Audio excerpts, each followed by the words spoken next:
जय श्री राम दोस्तों, स्वागत है आपका कविता की कहानियों में। और बाबा जी की एक नई कहानी के साथ मैं फिर आपके सामने प्रस्तुत हूँ।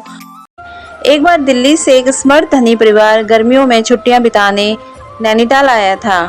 घूमने के लिए वे कैंची धाम भी आ गए। स्थान की सुंदरता, स्वच्छता एवं परम आध्यात्मिक शांति से वे बहुत प्रभावित हुए।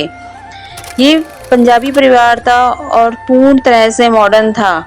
लेकिन तभी उस समय नदी पार आश्रम के लिए लकड़ियों से भरी एक ट्रक में से आश्रम वासियों तथा कुछ अन्य महिलाओं को एवं छोटे छोटे बच्चों को ऊपर से पुल पार कर आश्रम में लकड़ियां लाते देखकर यह पंजाबी परिवार भी इस कार्य में जुट गया। शायद इनके इस प्रेम पूर्ण श्रमदान पर महाराज जी रीझ गए और उन्हीं की प्रेरणा से इन्होंने ज्ञात होने पर श्री मां के दर्शनों की इच्छा भी प्रकट की। श्री मां ने इन्हें बुला लिया। वहां अन्य भक्तों के मुंह से इस परिवार को बाबा जी महाराज की अनेक लीलाएं सुनने को मिली। तब परिवार के मुखिया ने बाबा जी की फोटो छवि की इच्छा की। श्री मां ने इन्हें बाबा जी का चित्र देते हुए कहा, इसे हमेशा अपने पास रखना और कोई संकट आए तो इन्हीं से प्रार्थना करना। ढेर सा प्रसाद लेकर परिवार तृप्त और प्रसन्न हो नैनीताल चला गया।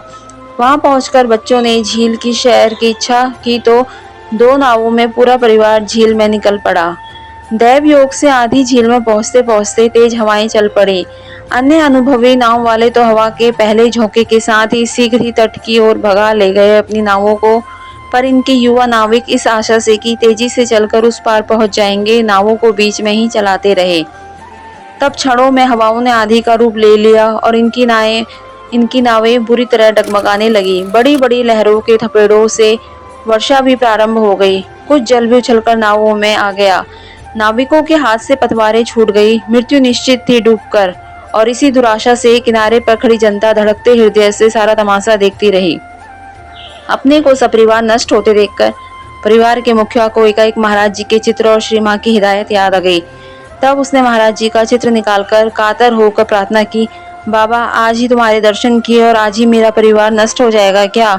और तब एकाएक उस तूफान में से एकदम मंदी आ गई, परंतु नावें मानो स्वचालित नौकाएं हो तेज गति से किनारे पे आने लगी।